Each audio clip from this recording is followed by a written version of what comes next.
시청자 여러분, JTBC 뉴스룸을 시작하겠습니다. 최상병 사건 수사 외압 의혹은 윤석열 대통령이 해병대 자체 수사 결과를 보고받고 경로했다는 주장에서 출발합니다. 그래서 허겁지겁 사단장에게까지 책임을 묻는 수사 결과를 뒤집은 거 아니냐는 거죠. 어제 저희는 이 VIP 경로 발언을 들은 해병대 고위 간부가 한 명 더 있었다고 단독 보도해드렸는데 오늘도 또 다른 단독 취재 내용 전해드리겠습니다. 김계환 해병대 사령관이 VIP 경로를 언급하는 녹취 파일을 공수처가 확보했습니다. 다른 것도 아닌 김 사령관 본인의 휴대전화에서 발견했습니다. 먼저 정치권 반응부터 보시고 저희 단독 보도 이어가겠습니다. 구혜진 기자입니다. VIP 경로서를 김계환 사령관으로부터 들었다는 해병대 고위 간부의 두 번째 증언이 보도되자 더불어민주당은 윤석열 대통령이 해병대원 순직 사건에 개입했음을 뜻하는 VIP 경로설이 이제 거부할 수 없는 사실로 드러나고 있다고 평가했습니다. 이번에 확인된 것처럼 이 진실을 알고 있는 사람들은 여럿일 테고 그 입을 다 막을 수는 없다. 사건 은폐에 균열이 생기니 필사적으로 특검을 거부하는 것이라고 강조하는 한편 오늘 민주당 22대 당선자들은 해병대원 특검법을 관철하겠다는 결의를 다졌습니다. 조국 혁신당도 최해병 특검법을 통과시켜야 할 이유가 또 하나 늘었다며 윤 대통령도 수사 대상이 될 것이라고 말했습니다. 개혁신당 역시 대통령 경로의 방향이 잘못됐다며 이제라도 특검법을 적극 수용해 진실을 밝혀야 한다고 촉구했습니다. 반면 국민의힘은 공수처의 수사 결과를 끝까지 지켜봐야 한다고 밝혔습니다. 국민의힘은 논평을 통해 공수처 수사가 부족하면 먼저 나서 특검을 추진할 것이라며 비극적 사건을 정쟁화시키는 나쁜 정치를 즉각 중단하라고 했습니다.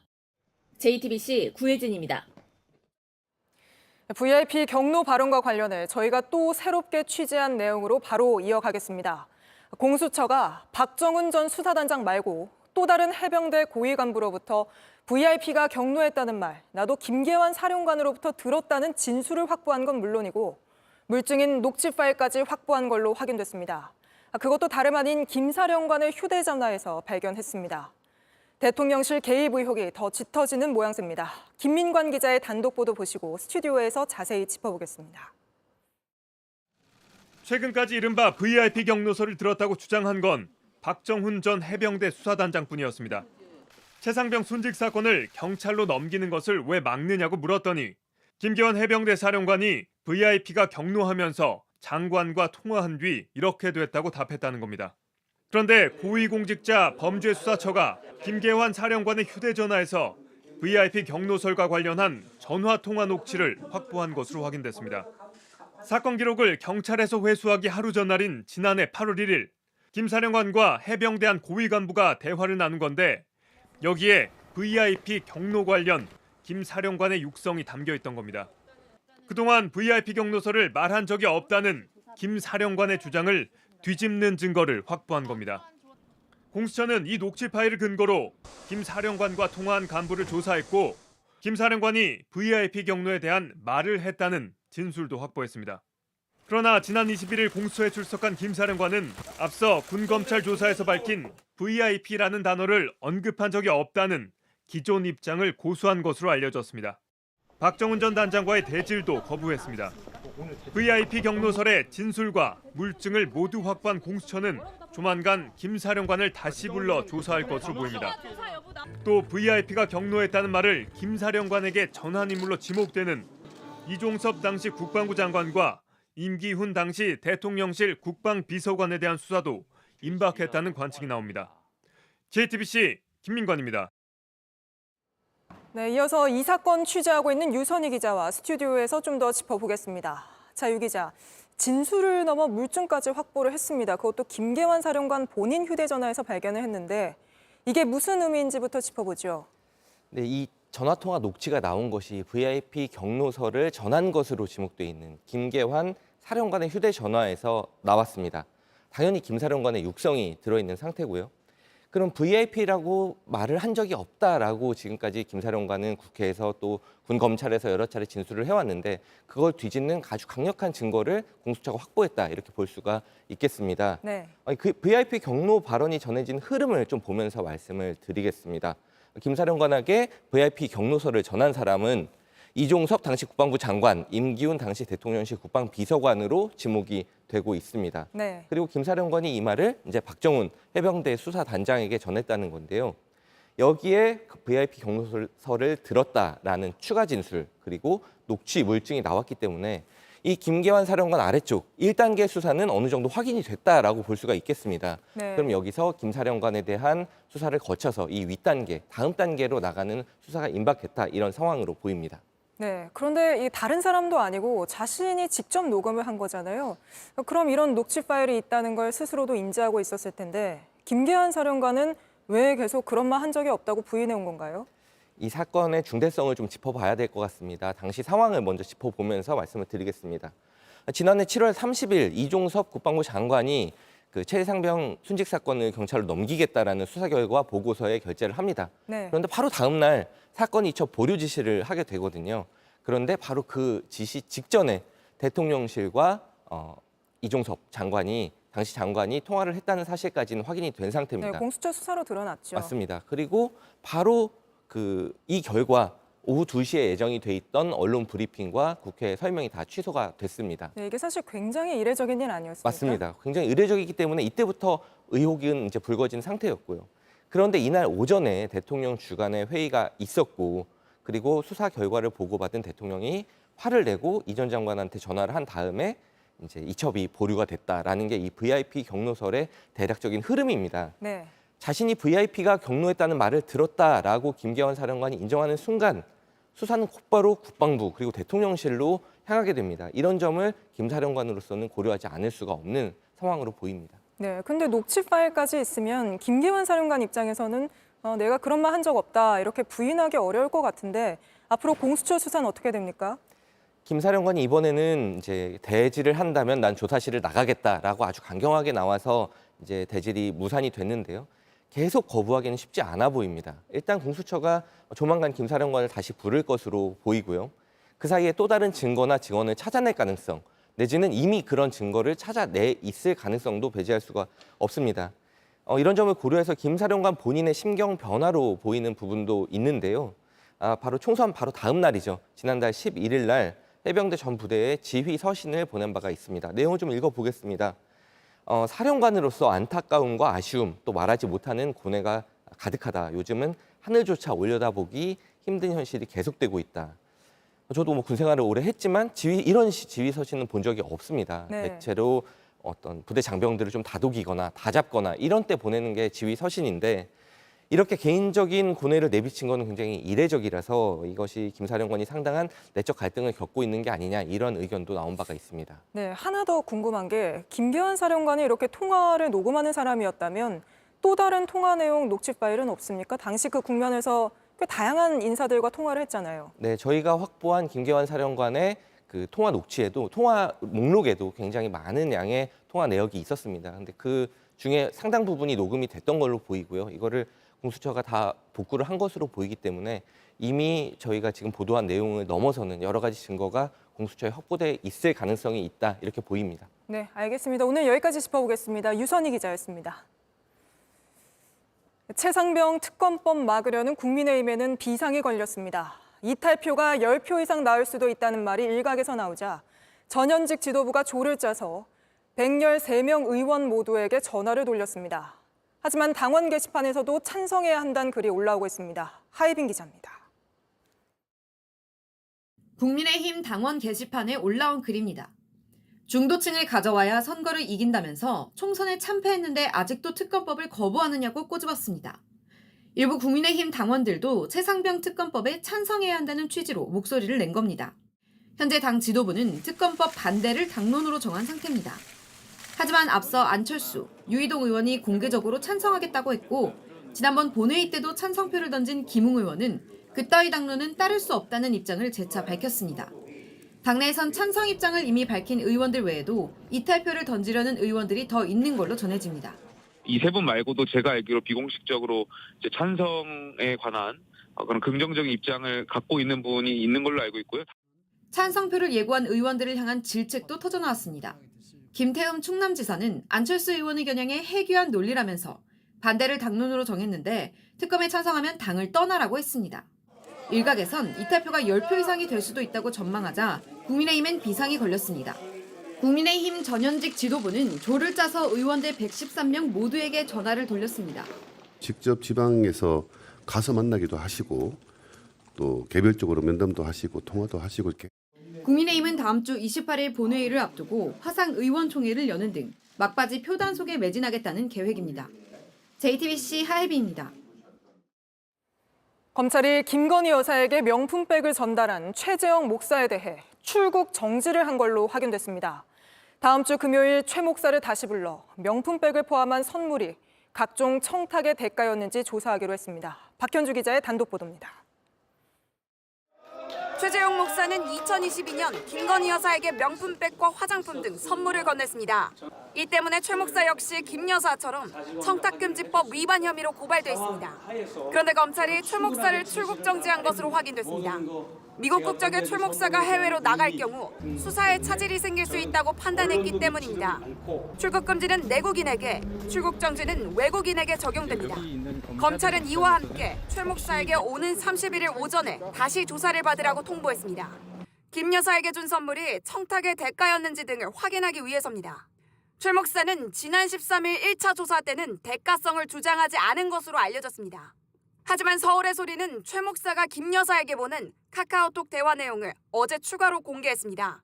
최 목사가 한국계인 미국의 전 연방 하원 의원을 국정자문위원으로 임명해달라거나 통일TV 방송 송출을 재개해달라고 김 여사에게 부탁하는 내용이 담겼습니다. 이에 대해 김 여사는 답을 하지 않은 것으로 나타났습니다. 검찰은 오는 30일엔 최 목사에게 명품백과 손목시계용 카메라를 제공했던 서울의 소리 이명수 기자를 조사할 계획입니다. 이 기자는 김 여사에 대한 명예훼손 등의 혐의로 고발돼 있습니다. JTBC 박현주입니다. 국회의장 경선에서 추미애 당선자가 탈락한 뒤 당원들의 탈당이 이어지자 이재명 대표가 직접 나섰습니다. 2만 명 넘게 탈당했다고 밝힌 뒤 나가지 말고 차라리 회초리를 들어달라 편지를 쓰기도 했습니다. 이희정 기자입니다. 이재명 대표가 의장 후보 경선 이후 당원들이 2만 명 넘게 탈당한 사실을 털어놨습니다. 최근에 이제 의장 선출, 후보 선출 과정에서 다시 또 실망감들이 생겨나서 지금 현재 2만 명이 넘게 탈당을 했습니다. 항의도 여전하고. 이 대표는 기대가 컸기 때문에 실망이 컸던 게 아닌가 생각한다며 당을 지켜달라고 호소했습니다. 사실은 우리 탈당한 당원들한테 편지 쓰는 문안 작성하느라 늦었습니다. 자꾸 썼다고 치고 썼다고 치고 저는 포기하지 말면 좋겠어요. 대신 혼을 내십시오. 이 대표는 이후 소셜미디어에 탈당한 동지들에게 보내는 편지를 올렸습니다. 당원들의 의지를 모아 당 제도를 정비하겠다는 내용이 담겼습니다. 앞서 추미애 당선자도 탈당 행렬에 우려를 나타낸 바 있습니다. 제가 세상 살아보니까 성질대로 다 안 되더라고요. 그런데 저도 이렇게 남아있지 않습니까, 민주당에. 네. 그러니까 떠나지 마십시오, 절대로. 당 지도부는 강성 지지층의 불만을 수습하기 위해 대여투쟁의 최전선인 법제사법위원장직에 초강경 성향의 인물을 배치하겠다는 방침입니다.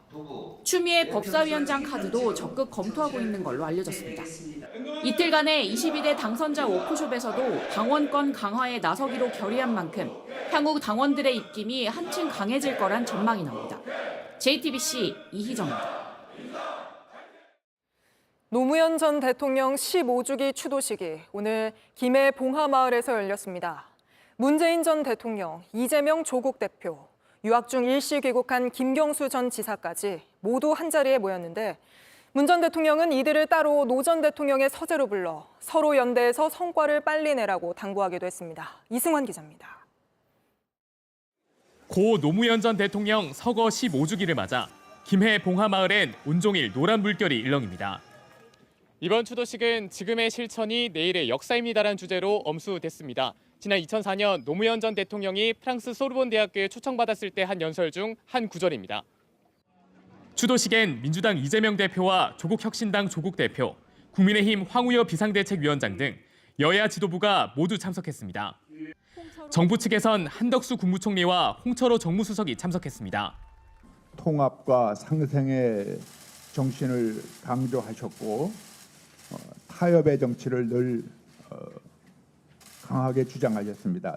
모두에게 지금의 정치 이끌어가는 하나의 좋은 지표라고 생각합니다. 윤석열 정권으로 인해서 2년이라는 짧은 시간에 참으로 많은 퇴행을 하고 말았습니다. 서로 존중하고 의지하며 함께 사는 평온한 대동세상을 향해 계속 앞으로 나아가기를 바랍니다. 영국 유학 중 일시 귀국해 추도식에 참석한 김경수 전 경남지사는 자신의 행보에 대해선 여전히 말을 아꼈습니다. 대통령님께서 제기하셨던 여러 가지 문제의식들이 여전히 우리 사회는 풀어야 될 숙제와 과제로 남아 있습니다. 본인의 역할이 있습니다. 지금 현재로서는 열심히 공부하는 게 저한테는 가장 중요한 역할인 것 같습니다. 국민의힘 지도부는 추도식 이후 양산 평산마을을 찾아 문재인 전 대통령을 예방했습니다. 문 전 대통령이 여당 지도부와 만난 건 이번이 처음인데 여소야대 구도인 22대 국회에서 거대 야당을 상대로 협상력을 높여보려는 행보로 해석됩니다. JTBC 이승환입니다. 음주 뺑소니 혐의 등을 받는 가수 김호중 씨의 구속 여부가 내일 결정됩니다. 경찰은 김 씨가 사고 전 유흥업소에서 적어도 소주 3병은 마셨다는 진술도 확보한 걸로 파악됐습니다. 이런 상황에서 김 씨는 오늘 예정했던 공연을 그대로 진행하는데 공연장에 나가 있는 취재 기자를 연결하겠습니다. 자, 정인아 기자, 예매를 취소한 경우도 많았다는데 현장의 관객들 얼마나 모였습니까? 네, 김호중 씨 콘서트는 1시간 뒤인 저녁 8시부터 시작되는데요. 제가 낮부터 와서 돌아봤는데 많은 팬분들이 일찍부터 모여 있었습니다. 3-4시간 전부터 미리 와서 기다리거나 길게 줄을 서서 표를 기다리는 모습도 있었습니다. 내일 김호중 씨 구속 여부가 결정되는데 내일 공연은 어떻게 진행한다고 합니까? 네, 김 씨 소속사 측은 오늘과 내일 공연까지만 하고 이후 모든 활동은 중단한다고 밝힌 바 있습니다. 그래서 내일 예정된 구속 심사를 미뤄달라고 법원에 요청했는데 법원이 바로 기각했습니다. 검찰도 사안이 중대한 만큼 연기는 안 된다고 반대 의견을 법원에 냈습니다. 김 씨는 구속 여부가 결정될 때까지 경찰서 유치장에 있어야 하고 구속되면 바로 수감됩니다. 당초 김 씨 측은 내일 공연도 저녁에 8시니까 영장이 기각되면 예정대로 공연을 할 것으로 계획한 것으로 전해지는데 조금 전 공연 예매처에서 내일 공연은 예정대로 진행되지만 김 씨는 불참한다는 공지를 올렸습니다. 네, 그런가 하면 김 씨는 경찰에 나가서 당시 소주 10잔을 마셨다 이렇게 주장을 했는데 10잔이 아니라 소주 3병을 마셨다 이런 진술이 나왔다고요? 네, 경찰은 김 씨가 술을 마신 고급 유흥업소 종업원들에게 김 씨가 적어도 소주 3병은 마셨다는 진술을 받아낸 걸로 파악이 됩니다. 경찰은 이를 근거로 만취 상태였다고 보고 특정범죄 가중처벌법상 위험운전치상 혐의를 적용했습니다. 음주나 약물 때문에 정상적인 운전이 곤란한 상태의 사람이 운전을 하다가 사람을 다치게 한 경우 징역 1년 이상 15년 이하의 징역형으로 가중처벌하는 죄입니다. 네, 김 씨 혐의는 음주 뺑소니만 있는 게 아니죠? 네, 범인 도피 방조 혐의도 있는데요. 김 씨가 입고 있던 옷을 매니저에게 주고 이 매니저가 대리 자수를 하는 동안 17시간 동안 경찰의 연락을 받지 않다가 나와서 운전을 직접 한 사실도 바로 인정하지 않은 점을 고려한 것으로 보입니다. 네, 현장에서 정인아 기자가 전해드렸습니다. 네, 앞서 들으신 것처럼 김호중 씨는 경찰 조사에서 소주 10잔 정도를 녹차와 섞어 마셨다고 진술했습니다. 술은 마셨지만 만취 상태는 아니었다는 취지인데 재판 과정까지 계산한 진술로 보입니다. 왜 이렇게 주장한 건지 최연수 기자가 과거 법원 판결을 바탕으로 설명해 드립니다. 지난 2021년 4월 택시기사 A씨는 술에 취해 주차된 차를 들이받고 도망쳤습니다. 그리고 11일이 지나서야 경찰서에 나왔습니다. 소주병과 술잔도 들고 왔습니다. 직접 소주 9잔을 따르고 사고를 내기 전에 마신 양이라고 진술했습니다. 모두 250ml였습니다. A씨는 재판에 넘겨졌지만 무죄가 나왔습니다. 재판부가 A씨가 11일이나 지나서 진술한 추정치라 정확하지 않다고 본 겁니다.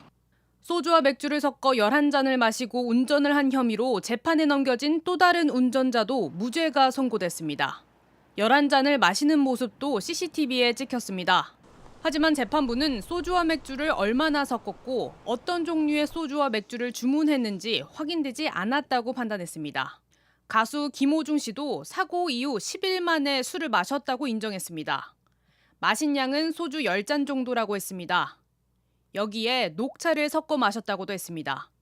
소주 한 병은 양이 정해져 있지만 잔은 얼만큼 따랐는지에 따라 양이 달라집니다.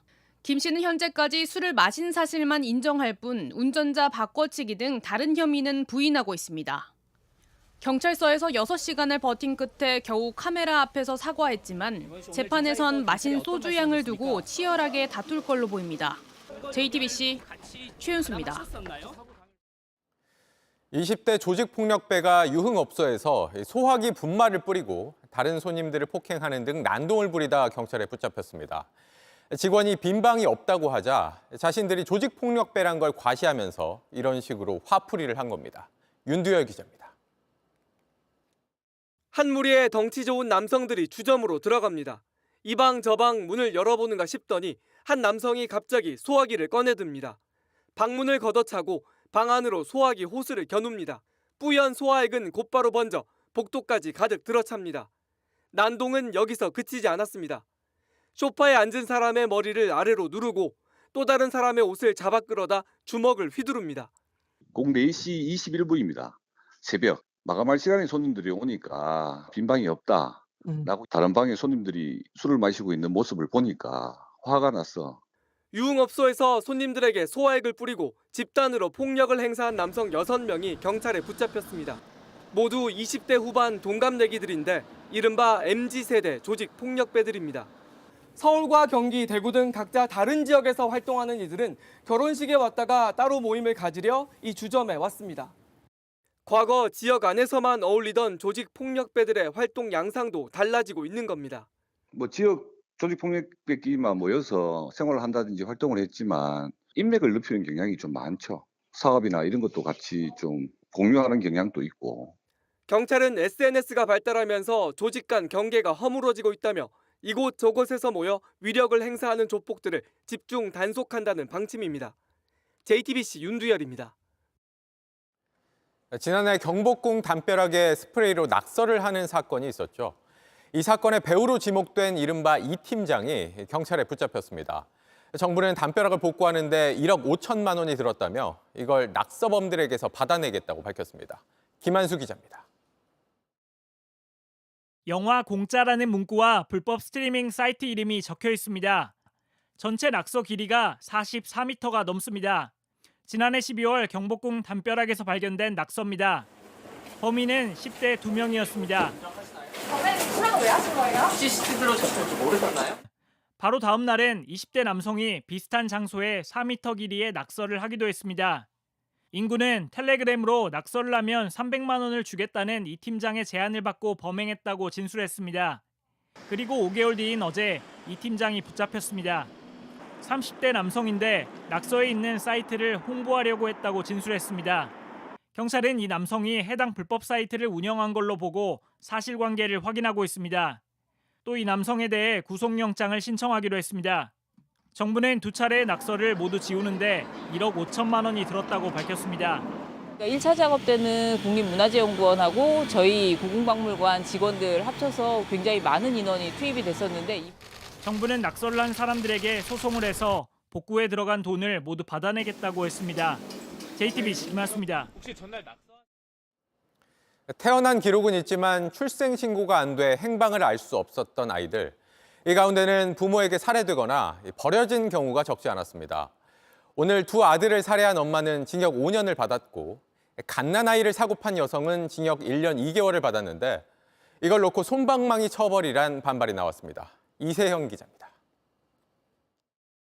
2012년과 2015년 각각 아들을 낳고 출산 하루 이틀 사이 모두 야산에 묻었던 30대 여성입니다. 그리고 수년을 지내다 정부가 미신고 아동을 찾아 나선 지난해 자수했습니다. 지난 4월 결심 공판에서는 아이들에게 큰 죄를 지었다고 했지만 너무 늦었습니다. 오늘 선고를 들으면서도 여성은 계속 흐느꼈습니다. 재판부는 징역 5년을 선고했습니다. 울음을 그치게 하려고 달래는데 숨졌다는 여성의 주장을 받아들여 첫째 살해는 무죄로 판단했습니다. 둘째 살해와 유기는 유죄라고 했습니다. 시민단체는 판결을 비판했습니다. 고의성이 없다고 무죄를 주겠다. 이거는 뭐 아이들을 지키지 않겠다는 선언입니다. 같은 시간 같은 법원에서는 신생아를 사고판 20대 여성에 대한 선고도 진행됐습니다. 아이 키울 능력이 없다는 글을 보고 20대 미혼모를 찾아가 생후 6일 된 아이를 98만 원에 샀습니다. 2시간 뒤 입양을 원하는 50대 여성에게 아이를 넘겼습니다. 이때는 300만 원을 받았습니다.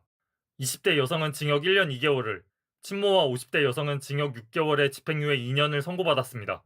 처벌을 해도 아이들은 돌아오지 못합니다. 아이들을 지킬 방법에 대한 사회적 고민이 필요합니다. JTBC 이세현입니다. 오늘 대구와 강릉의 낮 기온이 30도를 넘어서는 등 한낮엔 여름처럼 더웠습니다. 더위가 일주일 정도 일찍 찾아온 건데 올해 여름은 평년보다 더 무덥고 비도 많이 내릴 걸로 예상됩니다. 황예린 기자입니다. 구름 한 점 없는 하늘. 양산으로 손등으로 애써 햇볕을 가려보지만 소용없습니다. 차디찬 음료도 더위를 달래지 못합니다. 나무 밑 그늘로 피해도 땀이 식지 않습니다. 지금 사우나 들어와 있는 느낌이에요, 진짜로. 뭐 가마솥 안에 갇혀 있는 느낌이고 5분 걸으면 어디 건물 안에 들어가서 잠깐 좀 쉬어줘야 되는 그 정도 더위입니다, 진짜로. 오늘 대구의 낮 기온은 32도 넘게 올랐습니다. 강릉과 속초, 경주와 포항 등도 30도를 훌쩍 넘었습니다. 더위가 일찍 찾아온 겁니다. 앞으로 맞이할 날씨는 더 덥겠습니다. 기상청은 6월부터 8월까지 평균 기온이 비슷하거나 높을 가능성이 80%인 걸로 분석했습니다. 게다가 7월과 8월엔 비가 평년과 비슷하거나 많이 내릴 확률이 80%로 나와 습한 날씨가 이어질 수 있습니다. 이유는 봄철 동안 평년보다 높게 유지된 해수면 온도 탓입니다. 열대 서태평양 해수면 온도로 이 지역의 고기압이 발달해 기온을 끌어올리게 되는 겁니다. 질병청은 올해 온열 질환에 특히 유의해야 한다고 경고했습니다. 또 열대 인도양 해수면의 따뜻한 온도가 고기압을 확장시키면서 우리나라의 비구름을 더 많이 밀어넣는다는 겁니다. 그만큼 수해 위험도 높습니다. 다만 우리나라에 영향을 주는 태풍은 여름철 평균 2.5개와 비슷하거나 적을 가능성이 높을 걸로 전망됩니다. JTBC 황예린입니다. 거울처럼 투명했던 미국 알래스카의 강물이 이렇게 주황빛으로 변했습니다. 마치 녹이 쓴 것처럼 광물이 대량 검출됐는데요. 지구온난화가 그 원인이라고 합니다. 지금 이 장면 영상으로 보시죠.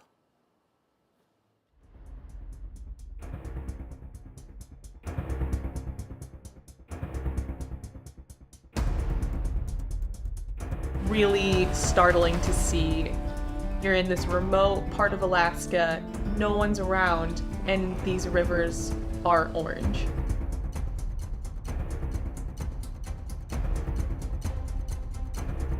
And then when that water then enters a river, the pH increases and a lot of the metals precipitate out. And the one that we see most visually is iron, which why the rivers look like they're rusting.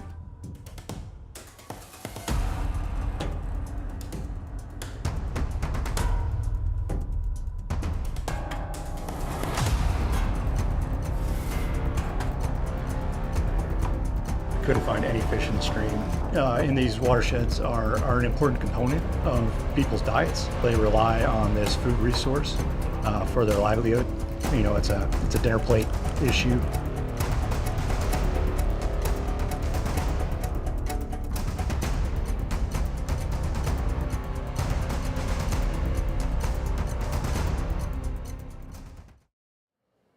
여야가 이달 초 협상 결렬을 선언했던 연금 개혁을 놓고 또 충돌했습니다. 민주당 이재명 대표가 정부안을 받겠다며 영수회담을 제안하자 국민의힘은 정부안이 아니라 민주당 안이다, 거짓말이라고 반박했습니다. 유한울 기자입니다. 이재명 민주당 대표가 국민의힘에 다음 주 끝나는 21대 국회 안에 국민연금 개혁을 마무리 짓자고 제안했습니다. 구체적인 안도 내놓으면서 대통령과 영수회담을 개최할 용의가 있다고 했습니다. 여당이 원래 정부 측 입장으로 낸 게 연금보험료율 13%, 소득 대체율 45%. 윤석열 정부에서 제출했던 안이라고 해요. 그래서 우리 민주당은 좋다, 이거 받겠다라고 했는데도 진척이 안 되고 있습니다. 여야 협상 실무를 맡았던 국민의힘 유경준 의원은 곧바로 반박에 나섰습니다. 보험료율 13%, 소득 대체율 45%는 정부안이 아니라면서 거짓과 말장난으로 민주당안을 통과시키려는 속셈에 더는 넘어가지 않겠다는 겁니다. 지난 7일 여야는 의견차를 좁히지 못하고 협상 결렬을 선언했는데 당시 국민의힘은 보험료율 13%에 소득 대체율 43%, 민주당은 보험료율 13%에 소득 대체율 45%가 돼야 한다는 입장이었습니다. 국민의힘은 이후에 소득 대체율 44%까지 수정안으로 제시했다고 했지만 민주당은 비공식 제안이 있었다는 주장입니다. 여당이 내놓은 수정안에 대해선 영수회담까지도 감안한 대통령의 의지가 있어야 한다고 강조했습니다. 하지만 대통령실 고위 관계자는 역대 정부 최초로 연금 개혁에 필요한 모든 자료를 제공했다면서 국회 합의를 기다리고 있다고 사실상 거절했습니다. 국민의힘 원내지도부도 여야 합의가 되지 않은 28일 본회의 강행에 명분을 쌓으려는 정략이라고 비판했습니다. JTBC 유한울입니다. 한국은행이 올해 경제 성장률 전망치를 대폭 올려잡았습니다. 반도체를 중심으로 수출이 크게 늘어난 영향입니다. 장밋빛 전망에 금리 인하는 더 멀어지게 됐는데 서민들의 삶은 점점 벼랑 끝으로 몰리고 있습니다. 공다솜 기자입니다. 한국은행이 올해 경제 성장률 전망치를 2.5%로 대폭 상향 조정했습니다. 물가는 이전 전망치를 유지했습니다. 물가 상승 우려가 여전히 크다는 판단에 기준금리는 11번째 연속 3.5%로 동결했습니다. 장밋빛 경기 전망의 배경은 반도체 회복에 따른 수출 증가입니다. 하지만 회복세가 한쪽으로 쏠리다 보니 전망치와 실물 경기 간의 괴리도 뚜렷합니다. 오토바이 수리점을 운영하는 최모 씨는 오랜 기간 이어진 고금리 고물가에 채무 불이행 상태에 놓였습니다. 거의 뭐 한 2억 가까이 되죠. 금리가 올라가면서 원금하고 이자하고 해서 한 달에 1,000만 원씩 냈는데 지금 폐업을 해야 되나 말아야 되나. 엔데믹에도 손님이 끊기면서 이자 부담이 수입을 넘어선 지 오래지만 다시 회생할 수 있을진 불투명합니다. 10시가 넘어간데도 하나도 안 오잖아. 뭐 거리에 뭐 오토바이가 안 다니니까 뭐 어떻게 해? 방법 없지. 그러니까 장사하면 할수록 빚만 쌓이니까. 고금리와 고물가의 악영향은 통계로도 확인됩니다. 실제 올해 1분기 가구당 월 소득은 소폭 늘었지만 물가를 반영한 실질 소득은 마이너스로 돌아서며 7년 만에 최대 폭으로 쪼그라들었습니다. 상황이 이런데도 경기 전망은 나아지면서 금리 인하가 언제 이루어질진 미지수입니다. 물가가 상방 압력을 받고 있기 때문에 하반기에 금리 인하에 대한 기대가 있지만 금리 인하 시점에 대한 불확실성이 훨씬 더 커진 그런 상황으로 봅니다. 앞으로 국내 물가 추이와 미국의 긴축 시점이 변수인데 올해 안엔 금리 인하가 어려울 거란 관측도 힘을 얻고 있습니다. JTBC 공다솜입니다. 인공지능으로 영상과 목소리를 짜깁기에 만든 딥페이크에 대한 우려 점점 높아지고 있는데요. 중국 소셜미디어에서 외국 여성의 영상을 이용해 만든 딥페이크가 번지고 있습니다. 특히 중국 사회에 대한 선전이나 상업적 도구로 쓰입니다. 김혜미 기자입니다. 我真的很羡慕你们中国人，因为中国是全世界最安全的国家。 중국 소셜미디어에서 인기를 끌고 있는 러시아 출신 인플루언서입니다. 중국을 지켜 세울 뿐만 아니라 중국 남성과 교제를 원한다고도 합니다. 男人无论他多穷多丑，我都不会嫌弃他。 하지만 모두 AI로 이미지와 목소리를 조작해 만든 딥페이크, 가짜였습니다. 이 얼굴과 목소리의 주인공은 미국에서 대학에 다니고 있는 우크라이나 유튜버였습니다. This is so creepy. I feel so uneasy watching them. I've seen them before, how they impersonate celebrities and political figures, but I never expected to see myself in one of those deepfakes. 어떤 계정은 팔로워를 상대로 러시아 물건을 팔기도 했습니다. And here, she already has 140,000 fans, and she has a ton of videos from my face. 문제가 알려진 이후 해당 계정은 삭제됐습니다. 하지만 중국 소셜미디어에는 딥페이크가 의심되는 이런 계정이 끊임없이 만들어지고 있습니다. 我热爱这片热土，热爱中国。 중국은 지난달 1인 미디어를 규제하는 특별 관리 방안을 발표했지만 역부족이란 평가를 받고 있습니다. JTBC 김혜미입니다.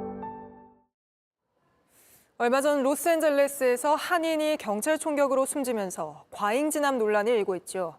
유족 측은 당시 상황이 담긴 보디캠을 보면 총을 꼭 쏘지 않아도 됐다며 이 영상 전체를 모두 공개하라고 요청했습니다. 보디캠에 담긴 당시 상황, 홍지은 특파원이 전합니다. 40살 양 씨의 부모가 LA 경찰을 부른 그 시각. 출동한 경찰들이 양 씨가 있던 곳으로 향하는 모습은 보디캠 영상에 그대로 찍혔습니다. 그런데 이 영상에는 총이 아닌 다른 무기도 보입니다. This individual right here is armed with a less lethal option to use force. What is it? This gentleman that's right here, you can kind of tell he's holding a green-colored weapon with a strap around his shoulder. That's a less lethal option. 이건 최루가스가 든 스펀지탄을 쏠 수 있는 발사기입니다. 경찰이 위협을 느낄 때 제압하기 위해서입니다. 영상 속에서 앞장선 경찰은 문을 열자마자 양 씨에게 3차례 총을 쏩니다. 정작 사람을 죽이지 않는 무기를 든 경찰은 뒤에 서 있기만 합니다. 유족 측 변호인은 이런 무기가 있었음에도 총부터 쏜 건 명백한 과잉 진압이라고 주장하고 있습니다. 경찰이 가족을 도와 양 씨를 병원으로 옮길 생각은 없어 보인다는 지적도 나왔습니다. 경찰이 문을 따기까지 양 씨에게 대화를 시도한 건 2차례. 말이 오간 건 2분도 채 되지 않습니다. When individuals are suffering from mental illness, there's training that they need to be interacted with differently. They're not going to understand commands. And the officers don't demonstrate any attempt to try to connect with him, get him to understand the situation. They just barge in, escalate the situation. 애초에 양 씨가 정신질환이 있어 경찰에 도와달라고 한 건데 대화를 충분히 하려 하지 않았다는 겁니다. 때문에 정당 방위를 한 것이라는 경찰 측 주장도 설득력이 떨어진다고 변호인은 설명했습니다. They could just close the door again. And if you close the door, he's back in his room. There wasn't anybody in that apartment that they needed to jump in there and protect from this individual with a knife. 경찰이 이번에 공개한 현장 영상은 13분 길입니다. 하지만 경찰이 출동해 총격 후 수습하기까지 걸린 시간은 5시간입니다. 유족 측은 현장에 있었던 모든 경찰들의 보디캠 분량 전체를 공개하라고 요청한 상태입니다. 로스앤젤레스에서 JTBC 홍지은입니다.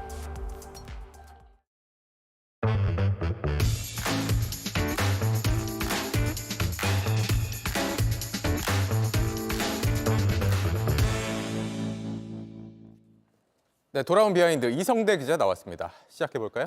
네, 첫 번째 이슈입니다. 대통령은 경로하면 안 됩니까? 지금 가장 화제의 이슈입니다. 네. 윤 대통령의 이른바 경로설에 대한 증거들이 속속들이 나오면서 경로설이 아니라 사실로 굳어지는 게 아니냐라는 야당의 공세가 이어지고 있습니다. 하지만 국민의힘에서는 경로가 왜 문제냐 이런 반발이 나왔는데 먼저 보고 가시죠. 네. 대통령이 경로하면 안 됩니까? 국가를 운영하면서 본인의 생각과 맞지 않는 부분에 대해서 의견을 표시하는 걸 두고 이걸 모두 다 경로설이라고 포장을 해서 이게 무슨 뭐 심각한 직권 남용을 한 것처럼 규정하는 것은 저는 잘못됐다고. 네. 그런데 저희가 앞서 보도는 했지만 이게 단순히 대통령이 화를 냈다고 문제가 되는 게 아니라 수사 외압 의혹과 어떤 관련이 있느냐 이것 때문에 문제가 되는 거잖아요. 그런데 좀 지금 발언은 마치 화만 낸 걸 문제 삼는 것처럼 들리기도 합니다. 그렇습니다. 말씀하신 것처럼 대통령도 일하다 보면 답답해서 화낼 수 있는데 왜 자꾸 그 부분만 부각하느냐, 본질이 아니다라고 반박을 한 셈이죠. 네. 자, 그런데 이제 신동욱 당선자 주장대로 만약에 경로가 문제가 안 된다면 그동안 이종섭 국방장관 또는 대통령실에서 대통령이 경로한 적이 없다라고 꾸준히 이야기를 해올 이유가 없었다라는 것이죠. 네. 자, 이 얘기는 다시 말하면 대통령이 경로했다는 이 사실 여부가 사실상 이번 사건의 스모킹건이 될 수 있다는 그런 우려가 있었기 때문에 경로 사실에 대해서 꾸준히 부인해왔던 건데 이 신동국 당선자는 그게 왜 문제가 되느냐라고 얘기를 하면서 결과적으로 여권 안에서도 좀 엇박자가 일어나고 있다 이렇게 분석해 볼 수 있는 겁니다. 네, 그렇죠. 앞서 또 대통령 기자회견에서도 이 관련 질문이 나왔었는데 명확한 답변을 들을 수가 없었잖아요. 그렇습니다. 그때는 이제 그 사망 사건에 대해서 왜 제대로 보호를 안 했느냐라고 질책을 했다고 했는데 지금 문제가 되는 건 그게 아니라 그 뒤에 수사 결과에 대한 질책이 있었는지 경로가 있었는지 여부인 거죠. 네. 자, 일반적인 정책에 대해서 지적하거나 질책을 한다고 하면 문제가 되지 않지만 지금 문제가 되는 건 수사 결과에 대한 지적이 있었느냐, 질책이 있었느냐이기 때문인 겁니다. 자, 야당에서는 당연히 경로만 했겠느냐, 경로한 이후에 사후 지시를 했기 때문에 이 결과가 수사 결과에 영향을 미쳤고 그러니까 수사 외압이다. 이 수사 외압은 직권 남용으로 이어진다 이런 주장을 하고 있는 겁니다. 네. 자, 조국 대표 이야기 들어보겠습니다. 네. 경로를 하면서 뭐라고 말을 한 거죠. 고함을 지른 것, 화를 낸 것, 뭐 집어 던졌는지 이렇게 중요하지 않습니다. 명시적 지시를 했건 묵시적 지시를 했건 말을 통해서 했건 행동, 손짓으로 했건 분명히 뭔가 했기 때문에 대통령의 핵심 참모가 그다음에 국방부의 그렇죠. 최고위층이 다 움직였죠. 네, 마찬가지로 뭐 경로만이 문제가 아니다. 뭐 이런 지적인 거죠. 그렇습니다. 그러다 보니까 이제 국민의힘 안에서도 애초부터 순리대로 처리했으면 되는 게 아니냐 이런 지적들이 나오고 있습니다. 네. 조혜진 의원, 대통령의 감정 개입 없이 일상적인 방식으로 문제를 처리했다면 이 사안이 전혀 이슈가 되지 않았을 것이라는 점에서 이슈는 분명히 됐겠죠. 네. 다만 이제 지금 대통령은 경로 정치의 역작용을 호톡하게 치르고 있다라고 비판을 좀 했습니다. 네, 알겠습니다. 다음 이슈 볼까요? 자, 다음 이슈 보겠습니다. 자, 이 편지는 땡땡땡. 영국에서 온 편지가 아니라 네. 지금 국회 안에서는 여야 편지 대결을 벌이고 있다는 겁니다. 편지 대결. 편지 대결입니다. 오늘 28일이죠. 해병대원 최상병 특검 재표결 앞두고 지금 여야에서는 표단속을 하기 위해서 편지를 보내고 있다는 거죠. 네. 또 앞서서 박주민 민주당 의원이 여당 의원들 전원에게 편지를 보내서 찬성해달라 이렇게 편지를 보냈다고 공개를 했습니다. 네, 지금 여당 안에서 이탈표가 과연 17표가 나올까 아닐까 뭐 이게 좀 관건인데 좀 이탈표를 기대하고 이런 편지를 보낸 것 같군요. 그렇죠. 그래서 그런지 이제 국민의힘에서는 지금 당론으로 부결, 거부에 대한 당론을 정한 상태에서 불쾌감, 반발이 나왔습니다. 네. 성일종 의원 이렇게 얘기를 했습니다. 자, 박주민 의원이 특검 찬성해달라고 설득하는 편지를 보낸 거는 아주 치졸한 행위다라고 날선 비난을 했습니다. 네. 자, 여야가 합의도 하지 않은 법안에 대해서 편지를 통해서 통과시켜달라고 얘기하는 거는 뭐 앞뒤가 안 맞다라는 주장을 하고 있는 것이죠. 하지만 지금 앵커 말씀하신 것처럼 국민의힘에서도 이탈표가 나올까 지금 분명히 걱정하는 모습이 있습니다. 네. 그러자 추경호 원내대표 오늘 오전에 당 소속 의원들 전원에게 편지를 썼습니다. 꼭 반대해달라 이렇게 편지를 보냈습니다. 네, 이거는 내부 단속을 위한 편지. 그렇습니다. 편지 대 편지로군요. 잘 들었습니다. 이성대 기자였습니다. 주로 농촌 총각들이 국제 결혼한다는 건 이제 옛말이 됐습니다. 정부가 중개업체를 통한 국제 결혼 실태를 조사했는데 이용자들 학력과 소득이 과거에 비해서 크게 높아졌습니다. 이희령 기자가 보도합니다. 국제결혼 중개업체 이용자의 소득과 학력이 꾸준히 높아지고 있는 걸로 나타났습니다. 월 평균 소득 300만 원 이상은 63.9%로 10여 년 전과 비교해 크게 증가했습니다. 대졸 이상인 사람이 절반을 넘었고 외국인 배우자도 4명 중 1명이 대졸 이상으로 조사됐습니다. 이용자 연령은 40대 이상이 다수였습니다. 외국인 배우자 나이대는 20대 비중이 줄고 30대 이상이 늘었습니다. 현지 맞선부터 결혼식까지 걸리는 시간은 2020년 5.7일에서 9.3일로 늘었습니다. 맞선을 위해 방문한 나라에서 머문 시간도 같은 기간 11.3일에서 13.1일로 늘었습니다. 여전히 긴 시간은 아니지만 그만큼 배우자를 만날 때 더 신중하게 선택한 걸로 보입니다. 외국인 배우자의 출신국은 10명 중 8명이 베트남이었습니다. 이용자가 부담하는 중개수수료는 평균 1,463만 원으로 올랐는데 물가가 꾸준히 상승하고 체류 기간이 늘어난 영향으로 분석됩니다. 결혼중개업체는 당사자의 혼인 경력, 건강 상태, 범죄 이력 등 신상 정보 서류를 반드시 제공해야 합니다. 하지만 여전히 일부 중개업체가 상대방의 정보 확인을 소홀히 하는 등 피해가 발생하고 있습니다. 최근 3년 동안 중개업체에 내려진 행정처분 중 신상정보 제공 조항 위반 건이 16건이나 됐습니다. 아동학대 범죄의 경력도 포함해서 상호 제공하도록 제도 개선을 추진하였습니다. 기준들에 맞춰서 업체들이 이제 제공을 하고 있는지를 중점적으로 점검을 하고 있습니다. JTBC 이희령입니다. 지난해 새끼 남방 큰 돌고래가 그물에 몸이 감긴 상태로 발견됐습니다. 종달리 해변에서 발견돼서 종달이란 이름이 붙었는데 갈수록 고통이 심해지는 상황이라 구조가 시급하다고 합니다. 임예은 기자입니다. 애써 꼬리를 흔들지만 좀처럼 앞으로 나아가지 못합니다. 같은 자리에서 빙빙 돌 뿐입니다. 꼬리 쪽이 물속으로 가라앉아 있습니다. 잔뜩 엉킨 폐그물과 낚싯줄 무게 때문입니다. 이 남방 큰 돌고래, 지난해 11월 처음 발견된 종다리입니다. 돌고래 종다리가 발견된 바닷가입니다. 근처에는 양식장이 있는데요. 종다리가 이곳을 찾을 수밖에 없는 이유가 있다고 합니다. 살기 위해서입니다. 혼자 해둔 경우가 많잖아요. 양어장이나 이런 쪽에 보면 이제 먹이 사슬이 다양해요. 처음 발견됐을 때처럼 어미 돌고래는 여전히 주변을 맴돌고 있습니다. 무리에 끼지 못하는 새끼를 걱정해서입니다. 지난 1월 종다리 몸을 죄고 있는 그물 일부를 잘라냈습니다. 잠깐 홀가분했던 몸은 이제 더 불편해졌습니다. 시간이 흘러 종다리가 커질수록 그물은 꼬리를 더 옥죄어 왔습니다. 덜 아프기 위해 덜 움직였습니다. 그러면서 움직임이 확연히 줄었습니다. 시간이 더 가면 꼬리뼈가 휘고 패여나갈 수 있습니다. 성장을 하려고 하는데 위에서 뭔가 좀 물고 있다 그러면 기형이 생길 수 있잖아요. 6월 말까지는 그물과 낚싯줄을 제거하는 게 목표입니다. 그물과 함께 묶여버린 종다리 자유를 되찾아줘야 합니다. JTBC 임예은입니다. 하루 종일 이 장면 때문에 참 시끄러웠습니다. 공을 펜스 앞에서 낚아챘는지 아니면 펜스 너머에서 잡았는지가 논란이었는데요. 결국 홈런 판정을 받긴 했지만 야구 팬의 행동 하나가 큰 혼란을 불렀습니다. 오선민 기자입니다. 3대3으로 맞선 9회 초 투아웃. NC 김성욱의 큼지막한 타구가 왼쪽 담장을 향합니다. 펜스 끝에 3명의 야구 팬이 몰렸는데 그중 한 사람이 공을 낚아챕니다. 이 장면에서 모두가 당황했습니다. 타자는 주춤하다 일단 홈을 밟긴 했으나 공을 놓친 좌익수는 어리둥절한 표정을 지었습니다. 공이 넘어갔을 때 공을 주웠으면 좋겠다라는 생각이 들고요. 어쨌든 이 경기력에 영향을 끼치는 거잖아요. 그렇죠. 이게 홈런인지를 두고 비디오 판독이 돌기 시작했습니다. 야구 팬이 담장을 넘어가지 않은 상황에서 공을 낚아챘다면 홈런 대신 2루타가 주어질 상황. 그러나 심판진은 비디오 판독 시간 3분 동안 홈런이 아니란 근거를 찾지 못했습니다. 결국 원심 그대로 홈런을 인정했습니다. 이 결정 때문에 희비가 엇갈렸습니다. 찜찜함도 함께 남았습니다.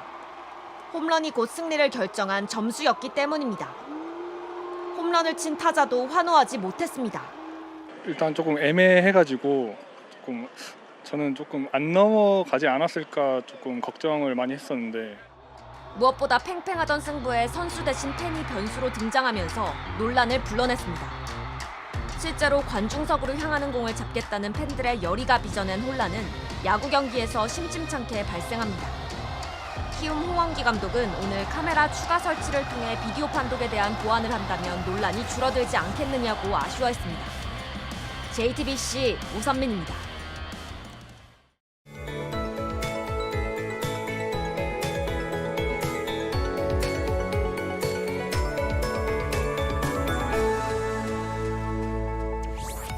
여름에 빠르게 다가서고 있습니다. 오늘도 파란 하늘 아래 더운 날씨가 이어졌고요.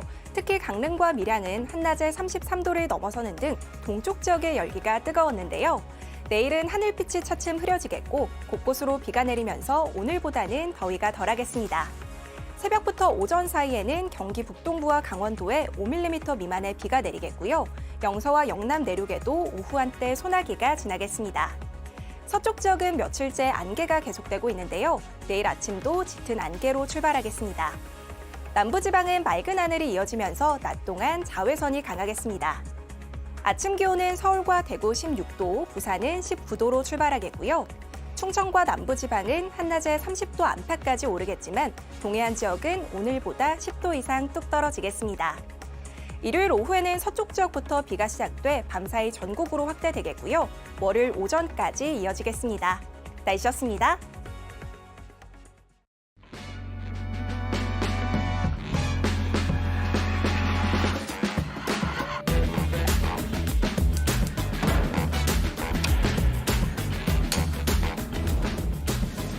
단도직입적으로 묻겠습니다. 오대영 라이브. 뉴스룸 저희가 준비한 소식은 여기까지입니다. 시청해주신 여러분 고맙습니다.